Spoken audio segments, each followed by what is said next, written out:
Hey everybody, thanks for joining us. I'm Brett, this is Miranda. Hello. He always likes to do that to me. And she always has profound things to say. Yeah, profound things to say, like, huh? Hi. So we had a fun, interesting day today. We were going to be broadcasting on location from Dinosaur Valley State Park here in Texas. Yes, we had all sorts of good intentions. It was her idea. We got all, took our water bottles with us and snacks for Brett. Ready so I wouldn't faint from low blood sugar. Yeah. We were prepared, except for one thing. We couldn't help it that was this weekend. This weekend. Labor Day weekend, everybody apparently decided to go to that specific park. Yep. They all went there. There was no getting away to nature there. No. Those campers were lined up like 2 inches from each other in a great big, parking area? Yeah, it was huge. It was crazy. Huge, yeah. Just crazy. And it was fun. As you get closer to the actual park, people have these dinosaur statues or whatever in there. Like this one guy had a cow field. I'm sure he has a wonderful ranch, but he had these dinosaurs just placed alongside the road, different kinds of dinosaurs. I don't know what the cows think of that, but it seems like it would scare the cows away. But yeah. So, but we didn't get in because it was by appointment only. They were so full that they only took reservations. You had to even just drive in for a day pass. You had to get online and schedule an appointment so that you could get into the park, and we didn't. No, we didn't. Last week we went to a different state park. Yeah, hardly anyone was there. Yeah, nearby. It was very, very, almost nobody was there. Yeah, it was crazy. They should have all gone camping last weekend or something or at least split the weekends 50-50, but... Yeah, but no. Everybody had to go this weekend. Yep. But anyway, that was going to be our Sabbath afternoon. We were going to broadcast live from there, but sadly we turned around and, we made one stop at a historical cemetery, and that was kind of interesting. But it was interesting. It was started in 1857? Mm-hmm. Yes. And didn't the sign say that since that time, every... First Saturday in May. The very first Saturday in May since 1859. I guess it started in 1857, but in 1859 they started the practice of taking care of the cemetery once a year. The community comes together and mows and puts flowers and all that kind of stuff. But you could tell that it was a well taken care of cemetery for being so old. It was... They had flowers out and... it was interesting. Mm-hmm. So today we're going to start with a story, and it's actually from my home state, South Carolina, and it's interesting because it's back in 1959. So there was a guy, Ronald McNair, 1959, and he was born to Pearl, and I think his father's name was Clancy, Pearl and Clancy. He had 2 brothers, and being in South Carolina back in 1959, it was a very segregated world. Believe it or not, up until, I've got to say, even 20 years ago, there were places in the outlying parts of South Carolina and Georgia, you could still find gas stations and stuff where, I don't know if they, enforced it or not, but they still had the signs up of water fountain, white water fountain, colored water fountain, white bathroom, colored bathrooms. I remember driving on my way to Myrtle Beach once, and I stopped at a place to get gas, and I saw those. I thought, really? It was like 1985 or something, and I'm like, still? In fact, the place he was from, Lake City, is halfway between Columbia, South Carolina, and Myrtle Beach. So it's kind of right on the stretch there. Anyway, when he was 9 years old, he wanted to check out some books. He was a very curious 9-year-old and very good in school. And he went to the library, but the Lake City Public Library would not check books out to black people. And he went in and he got this stack of books, and it was with math and physics and some science books. And the librarian, as he brought them to the front counter, peered over her glasses with judgment and disdain and told him there was no way he could, 1, understand any of those books, but 2, that he could check out any of those books. They did not check books out to colored people. And just like Rosa Parks, he kind of got it in his head and heart he was not going to leave without the books. And 9 years old, he stood his ground, and he wouldn't leave, and he wouldn't give the books up. And so the librarian, berated and belittled and yelled at him, and he would not give an inch.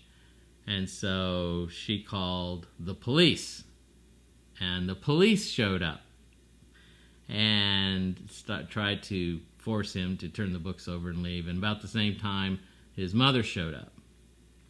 And after a standoff between the librarian, the police, and his mother promising that she would financially secure any books that were not returned on time, she promised to pay for them.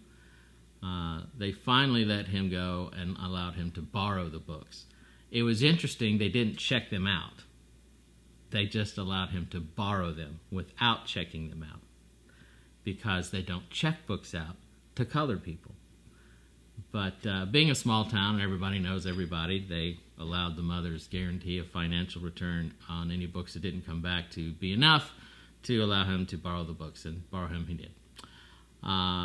Interesting enough, years later, he continued his academic success. He went to the University of North Carolina in Greensboro, I think, and got a degree in math and physics, I think, and then later went to college and got a graduate degree, and after he became a, not famous, but he became a, well-respected mathematician and physicist, he applied to the NASA program.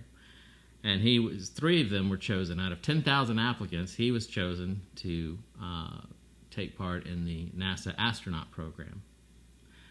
And in fact, I think he was the first black man to go to space. He was the first African American to go to space. And he was also a really good musician. He played the saxophone.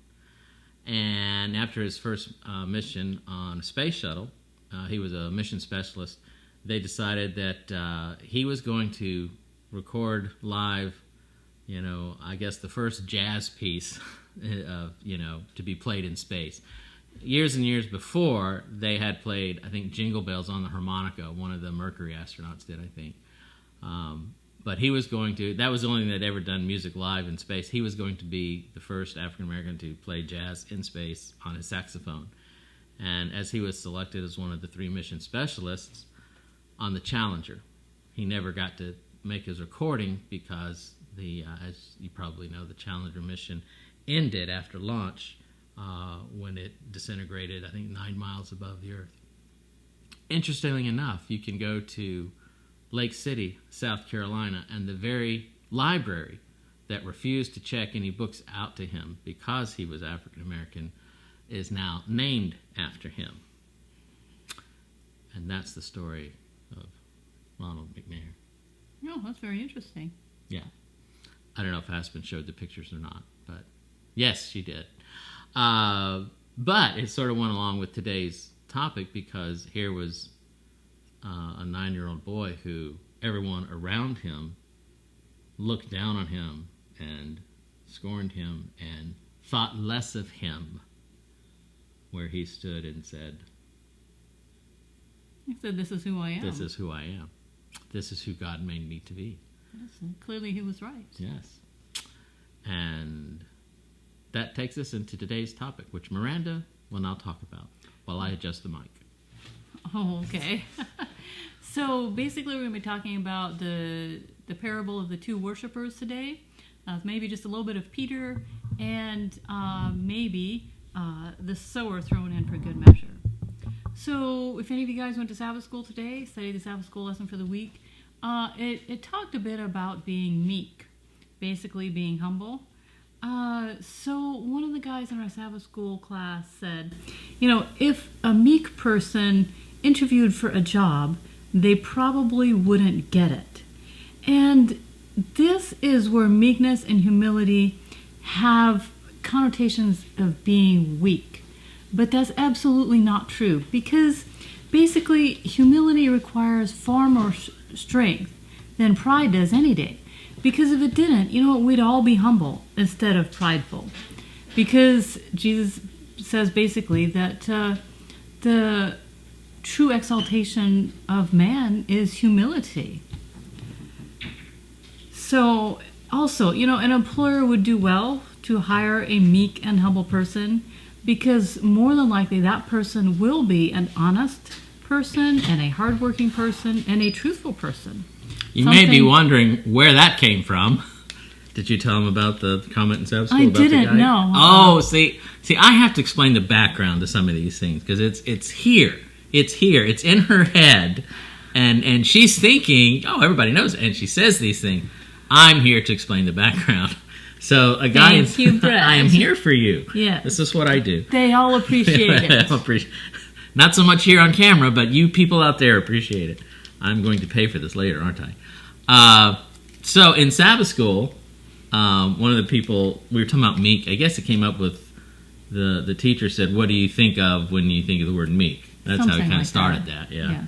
And I don't know, several other things were kicked around, but one guy said, in a job interview, if a person was interviewing and was meek and said he was all meek, then you probably wouldn't get the job because they're not going to hire, someone who's meek. So how is meek a good thing? Mm-hmm. Thus, Miranda's comment, meek would be something you would want to hire. Right, yes. Uh-huh. Yes. Oh, and I thought you were going to go back that up just a little bit. The reason they were talking about hiring for jobs at all. Oh, you mean with our kids not getting... So I work at Southwestern Adventist University, and the business department, one of the teachers goes to the Sabbath school, and I'm just making something to drink. Ignore the shaking bottle. And he was talking to Adventist Health, comes down and does interviews for internships and stuff. And they were telling the business department faculty that our kids, generally, they don't get internships and they don't get jobs because they don't interview well. And they're, I guess, not good at interviewing. And that's why they don't get selected a whole lot. And so he was expressing that and how we're now, in fact, they had it this last week, workshops on how to interview for a position and that kind of stuff. And then the other guy was like, well, yeah, but if we teach them to be meek in your interview, they won't get the job. That's not somebody would hire. Yeah. Interesting. But you know what? God does not have any interviews for him to show us his mercy. Everybody's in. Yeah. He shows his mercy to everyone. And I think it was and we eventually got into this in the Sabbath school, I guess. The guy, you're meek, you're not going to hire somebody who's meek. But that's your, perspective of meek that comes across as weak. And so in his head, I guess he was thinking, meekness is equivalent to weakness. And that's not true. Meekness requires a lot more strength in ways than, and pride does. Yeah, it does. Kind of reminds me of a friend I had. We would have discussions or arguments, if you will, about topics just as we were walking and talking. And we always parted friends. It didn't change anything. We were just both discussing our opinions. But basically, and it was something I'd kind of noticed, is that even, and she said it, she said that even if she recognized eventually that she was wrong, she could not admit to it. She would just dig in all the harder and insist that she was right, even though she knew she was wrong. And just a classic example of pride insisting on being right, because it's actually far easier to do that than it is to admit, oh, I was wrong, and you were right. Mm-hmm. Yeah. Far too hard to say. Teachers, you get that a lot. Hopefully not so much nowadays, but even when I was teaching in academy stuff, especially high school teacher, it seemed like, it was, I don't care if I'm wrong or not, I'm not going to admit that to the students, And I remember when I started teaching, there would be students who said that, and like I'd make a mistake or something, and I'm like, oh man, I got that wrong, and I'm like, wow, the teachers don't do that. They don't admit when they make mistakes. And it's like, well, it's so much easier to, say, I'm the teacher, no, it's right, whether I'm right or not. It takes real strength to be able to admit your faults, the times you're wrong, that kind of thing. That's meekness, and that takes a lot of effort. Right, but it's truth, and people appreciate the truth. Yeah. And living out God's truth is just a good thing. Yeah. So we won't get sidetracked. Meekness doesn't mean you're a doormat. No, absolutely not. It takes real strength. Yeah. To live out the humility of God. Mm-hmm. So the story of the Pharisee and the tax collector who went to the temple to pray, the Pharisee stands up and he says, "Oh, thank you, God, that I am not like other men, and that I'm not an extortioner, and I'm not an adulterer, and that I am not like this tax collector standing here. I pay tithe on everything that I possess, and I fast twice a week." Now, You didn't tell it right. why? So, it was a little more like this. The Pharisee goes to the front of the tabernacle. Oh, make room for the man who's... Make room for the... And, when we pray in church today, maybe someone leads us from prayer up front and we're all, or if you go into a, Catholic, church, and people go and they're sitting in the pew and they're, But that was not the Pharisee. No. The Pharisee goes up and people are over in the sides and they're doing their thing. And he goes, "Oh, God, thank you so much that I am not like this guy over here." And he's praying out loud so everyone can hear him. And he's making sure everyone can hear him. And, thank you that I am not some terrible person like, an adulterer or, what was the other one? Extortionist, which were, in Jewish kind of perspective, really, really bad. Those are like on the, top 10, top 3 of, worst sins to commit. And then he saves the best for last. Or like this tax collector, so everybody can turn and look at the tax collector. And I do this and that, and I feed the poor, and I save puppies, and I ride unicorns, and I am such a good person, not like these losers around me. And it was more like that. Right, and clearly God had blessed him for that. Yes, and clearly God has given me good things and money because I am so good. Yeah, he didn't say that particularly, at least the Bible didn't say, but that was basically insinuated. I mean... Well, it wasn't just insinuated. That was the belief at the time. Yeah, the belief at the time, yes. Theology in that time. If you are rich and well-to-do, and God has blessed you. If you are poor and you're sinning somehow that people don't see in God is cursing you or not blessing you. So it was very much a prosperity gospel. The rich were blessed. The non-rich were obviously still working out their religion because if they had been, sinless, they would be rich as well. Right. So basically, this guy believes in justice, right? He does all the right things. He is better than other people, and God has blessed him for that. Yep. And he believes that justice has been served. Yes, it has. Oh, well, that's what I meant. Oh, okay. It says talk about their perspective. Their perspective of justice was God blesses and gives to those, and and that if you sin, you should be punished. And if you have leprosy, oh my goodness, then you are a horrible sinner in some secret sin, and you have been punished by God by given leprosy. And so it was a very much a belief of bad things happen to you because you are doing bad, and it was righteous indignation and justice for those who we see as should be condemned, and blessings on the ones who do all the right things and keep the law perfectly, and yada, yada, yada. Right. So now the tax collector, the Bible says that he stood afar off. So like Brett was saying, the Pharisee was standing there where everybody else was, who could hear him. The tax collector stood afar off, were presumably more at a distance from the people. Yeah, probably in the very back, which would have been close to where the women would have been, which would have been a very low position, a very, like, if you're way back there,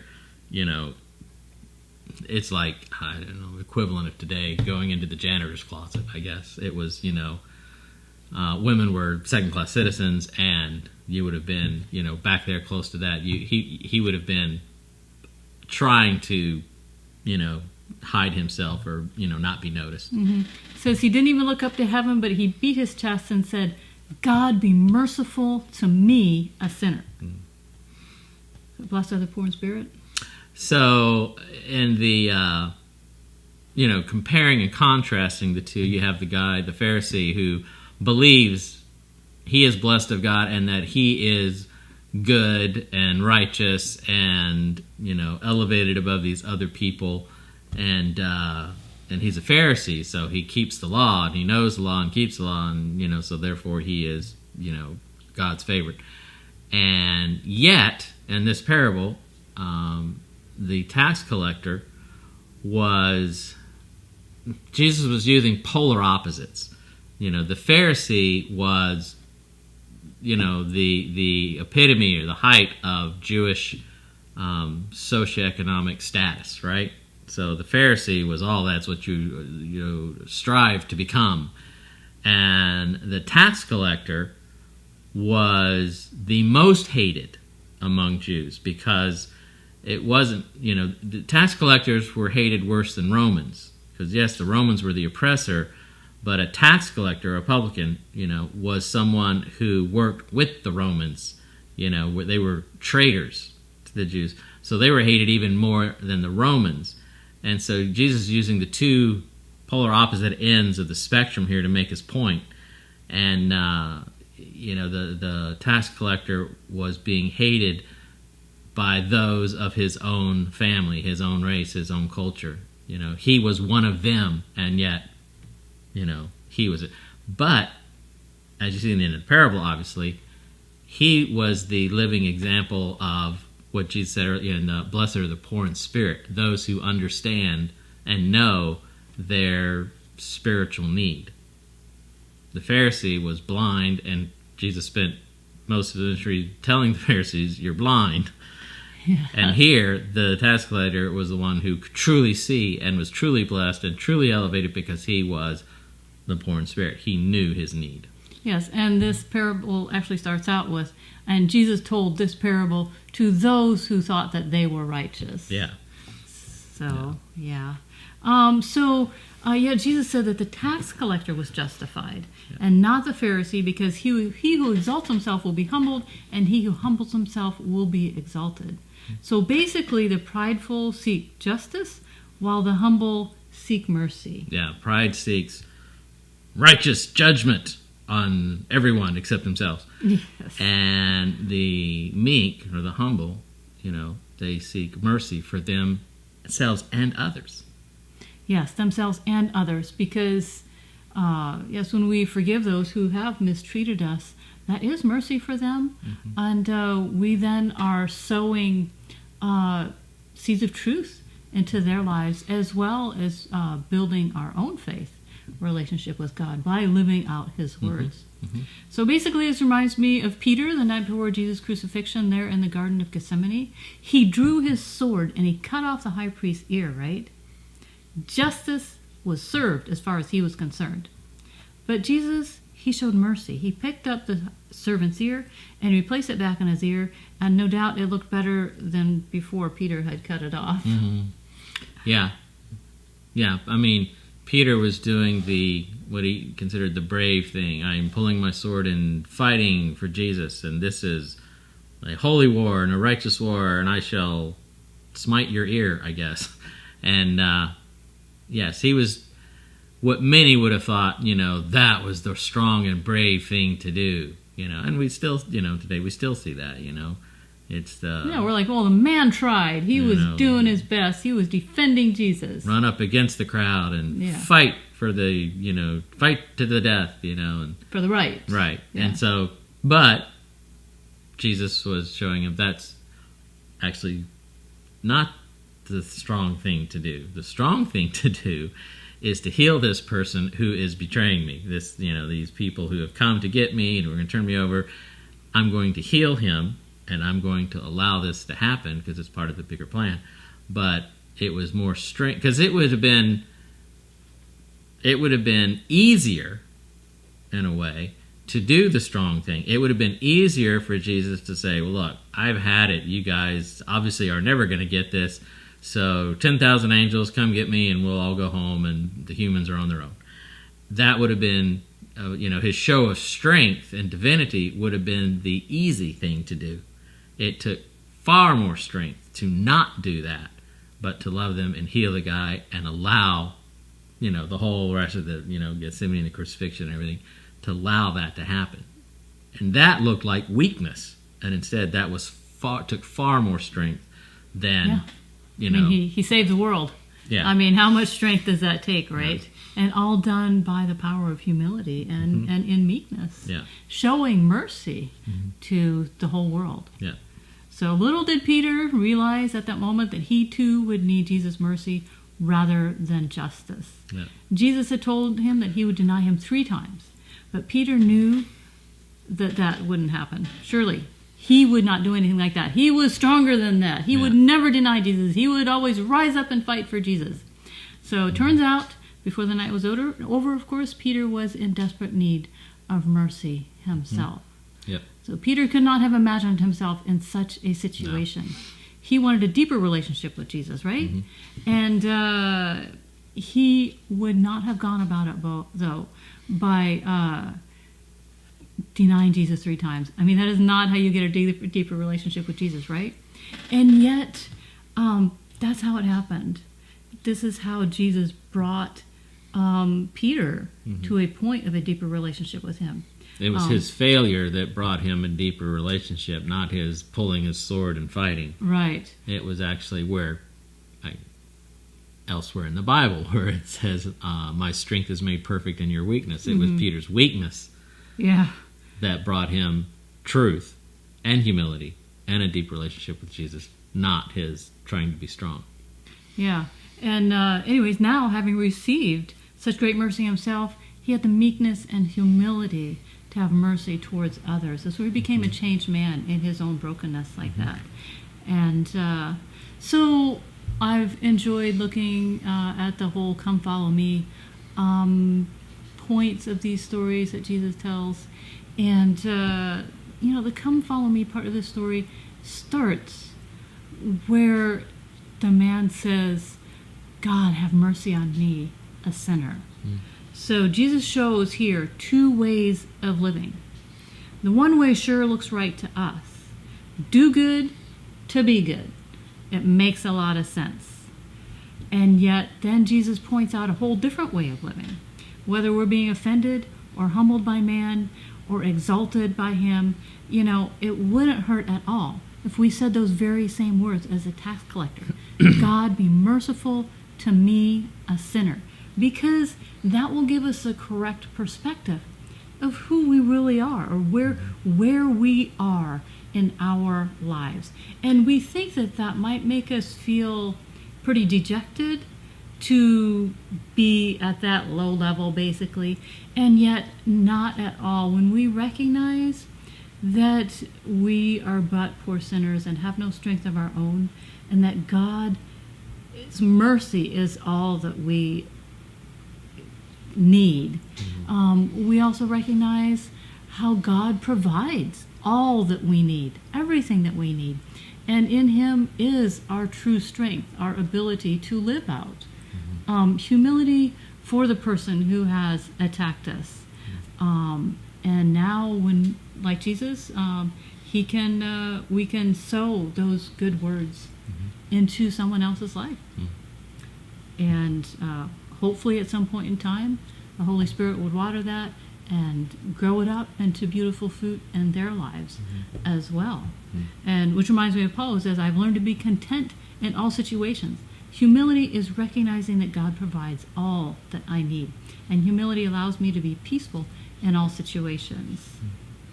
Yeah, when Sabbath school started, the teacher said something. He said, when I say meekness, what's the first thing that comes to mind? And I didn't say anything, although I thought something. I didn't say anything, so I'll go ahead and say it here. I wanted to say Ron Howard.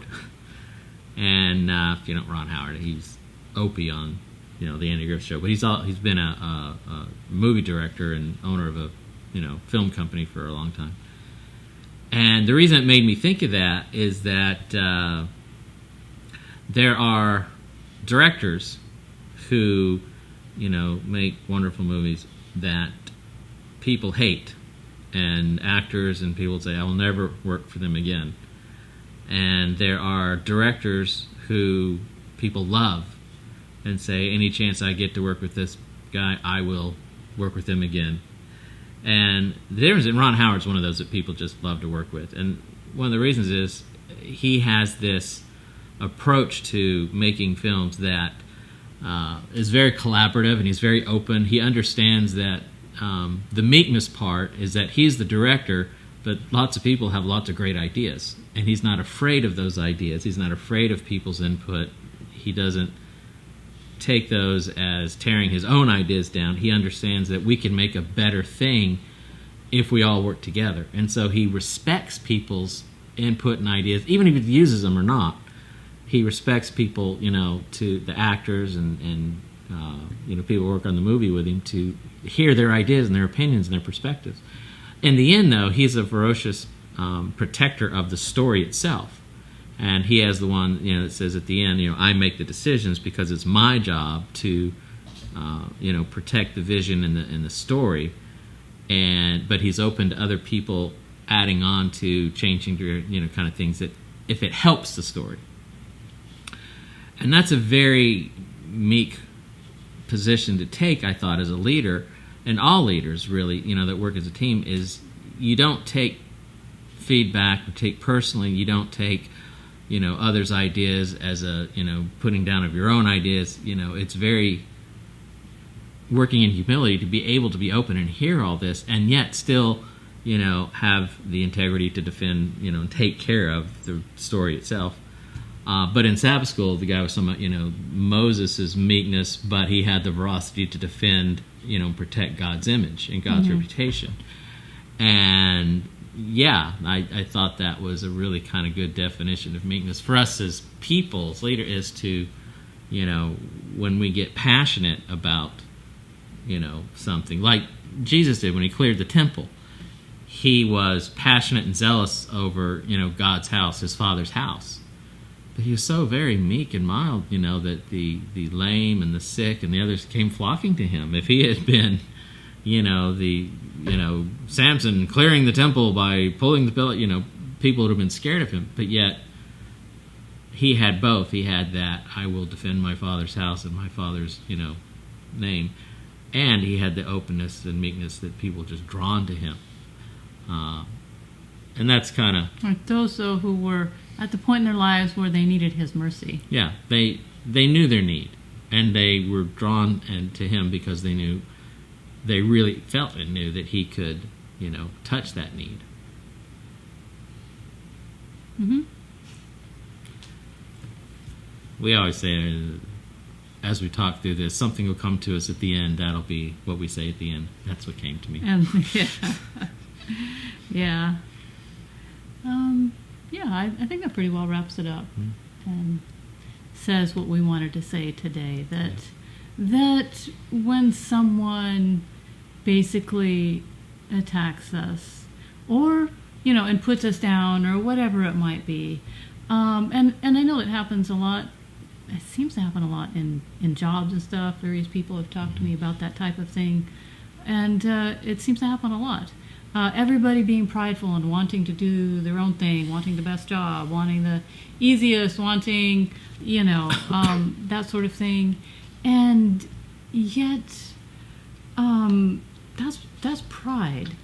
And when we fight back, I'm not saying you shouldn't stand up for what's right, basically, but when we fight back with them and then put them down and get even with them in the same way that they have treated us, now while we think we have chosen a different path, we have not. If we could see behind that into the other realm, we've joined forces and we're fighting with the same one. We're fighting now both for darkness rather than fighting for good and sowing seeds of good into everyone's life. So next week, we're not sure what's going to happen. We'll probably be on the road. We're still waiting to see. So we might actually get a chance to broadcast from the road. We'll see. But I don't know what our topic is. I'm not sure yet either. Yeah.